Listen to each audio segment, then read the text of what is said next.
Okay, so Ezreal is a marksman that historically has never bought typical ADC crit items. His Q is his most important damage source, and it doesn't scale with critical strike chance at all. So why are the best Ezreal players in the world now playing Ezreal with a full crit build this season? Does this make any sense? Well, yes, it does. There are two key factors that led to this new style of Ezreal, and in this video I will show you exactly why crit Ezreal is optimal nowadays.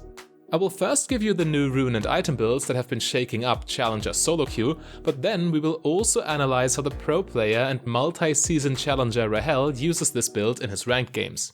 Your rune page is Conqueror, Triumph, Legend Bloodline and Cutdown with magical footwear and biscuit delivery secondary. When it comes to selecting their keystone, Challenger Ezreal players are a little bit indecisive. Some of them are going for press the attack, and this is a fine choice too actually. You apply it with your Q as well, which means triggering it is not all that difficult for Ezreal. You get better pressure in lane with this one, but in mid and late game teamfights, Conqueror is much stronger. Ezreal casts lots of spells, which means stacking it is super easy despite being ranged, so in drawn out skirmishes the value goes through the roof. Since Ezreal is a super safe early champion with an extremely strong mid-game power spike, you can afford to sit back in lane and just farm from range. Yes, PTA makes for a more aggressive lane phase, but Conqueror fits Ezreal's inherent power curve much better. So ideally you pick your keystone depending on your lobby. In matchups where early power matters, go for PTA, else go for Conqueror. Now in the next row, Triumph is objectively the optimal choice with this build, and many Challenger players are finally catching on. Some people simply pick Presence of Mind out of sheer habit, but this rune does very little on Ezreal builds that rush Essence Reaver. And spoiler alert, crit Ezreal does rush Essence Reaver. Instead of wasting your slots on a redundant rune, you can effectively get free value from Triumph instead. Legend Bloodline is your only source of lifesteal for some variations of the build, but even if you buy a lifesteal item, it is still your best choice in this row. Lifesteal fully applies on your Q, and despite going full crit, you still don't need the attack speed from Legend Alacrity nearly as much as other crit champions. Cutdown follows the same logic as Conqueror. While Coup de Grace is a significant buff to your lane phase, Cutdown makes for better scaling. In the game we are about to analyze, Rahel is not playing with an all-in support, so he chooses Conqueror and Cutdown there. For your secondary runes, you definitely want Biscuit Delivery. It is the best rune for dealing with mana issues in the lane phase and has always been a staple on any Ezreal build.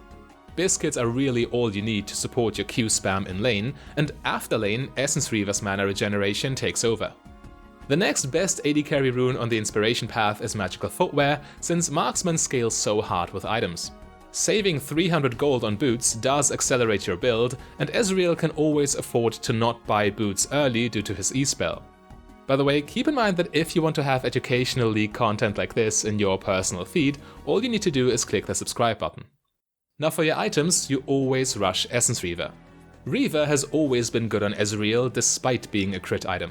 Spellblade effects are the biggest boost for Ezreal's Q spell you can buy, but Reaver also takes care of your mana and keeps on scaling with your bonus AD at the same time. However, in the past, the crit on this item was just wasted. But this is no more. After upgrading boots to Lucidity boots, you are also buying a crit mythic. Here, Challenger players are messing around with all three, Kraken, Gale Force and Shield Bow. Each of them have their merits, and each of them come with slightly different playstyles. Rahel went for Shield Bow, which is the reason I chose it as an example here. Anyway, this is where your big payoff comes. Your next item, Navori Quickblades, is the biggest reason full crit Ezreal is a thing now. Essence Reaver incidentally being a crit item you'd buy anyway is what enables the Quickblade strategy, but the item is just absurd on this champion and well worth it. It increases the damage from your abilities based on your critical strike chance. So Ezreal's Q spell now actually scales with crit regardless. The champion was originally designed to not synergize with crit, but now he does, and the payoff is massive. You then continue your build with Lord Dominic's Regards, since you always need a Last Whisper item for the late game, and the crit of course further boosts your Q damage thanks to Quickblades. Now for the last item, any defensive ADC item is viable. Guardian Angel is a classic of course, and especially on Ezreal, the revive passive is really oppressive since you are already very safe with your E. But other items like Bloodthirster or Mercurial Scimitar are also good here in some matchups. Okay, so much for theory. Let's now see how strong this build is in practice. The lane is Poke versus All In, Ezreal Ashe versus Samira Rahel. It is a very dangerous lane to play, since one mistake means you are just dead to the enemy burst damage. And Ashe actually gets caught right away, costing her all her health and 3 summoner spells in total. She luckily survives though. But yeah, Rahel's general game plan is to play the lane from max range, so the enemy doesn't get free engage opportunities. You just want to sit back and farm safely, since you need to get to your big Essence Reaver power spike as fast and reliably as possible. And when you tenaciously follow this game plan, you will in fact get to your Essence Reaver. At this point, your Q actually restores more mana than it costs, giving you some hard evidence on how little the Rune Presence of Mind would do with this item. Also, keep in mind that the mana regeneration scales with your bonus AD, which means you will have even more mana later on. In any case, as easy as farming is with Reaver Ezreal, as easy will be teamfighting.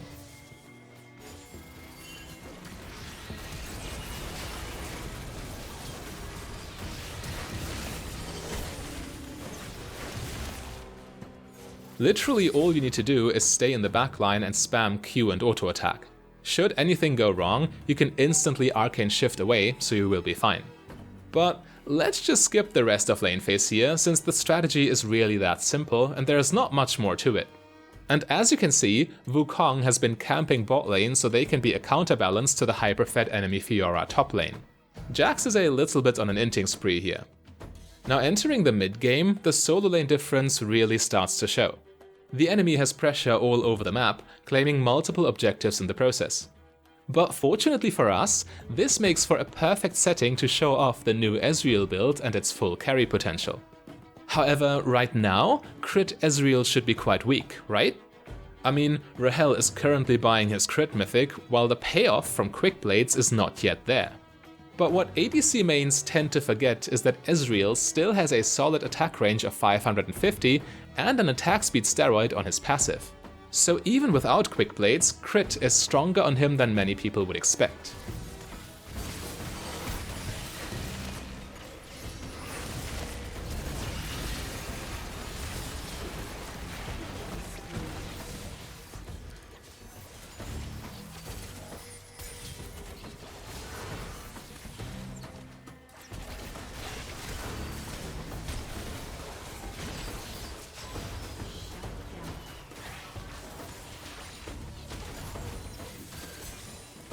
Yeah, you can essentially play like a traditional marksman, but with unfair positional advantages due to your Q and your E.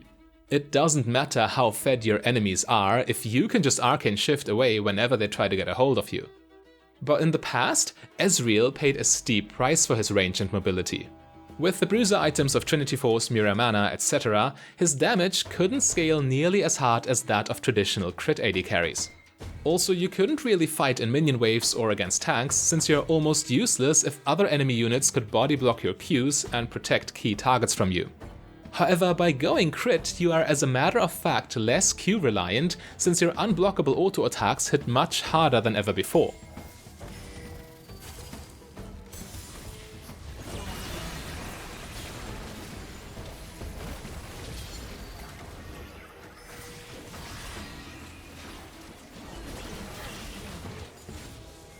The amount of work a low cooldown mobility spell like Ezreal's E can do for a crit marksman is insane. And make no mistake, thanks to the Quick Blade strategy, your Q is also the strongest it could be in terms of damage, since it now effectively crits. The only thing you are really trading away here is ability haste, but considering your Mystic Shot now hits like a truck and your auto attacks are a reliable damage source as well, it is very much worth it. In this next teamfight, you can see for yourself what a 3 items crit Ezreal is truly capable of.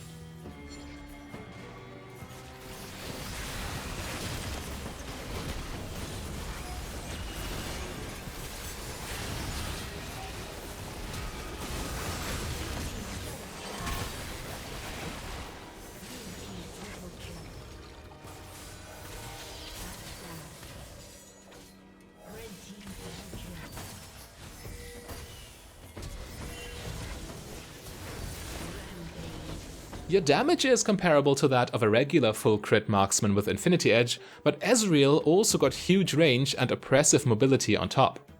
So what is your opponent's counterplay? Well, as you know, pretty much every champion in League of Legends is equipped to one-shot opposing AD carries at will, so this question feels almost weird. The enemy just looks at you and you die, right? Sure, this would be the case for most marksmen, even when they got lots of items, but with Ezreal's Arcane Shift, you can actually outplay point-and-click delete ADC buttons like Vi's ultimate.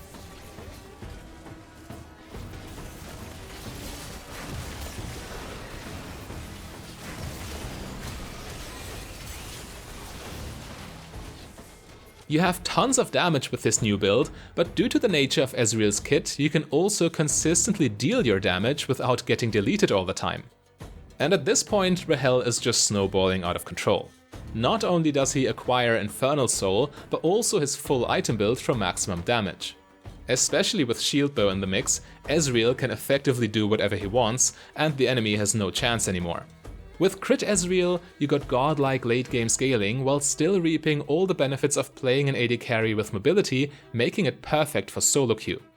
If mobile marksmen with lots of outplay potential are your thing, I've also recently made a guide for Kai'Sa. Just click the link on your screen right there.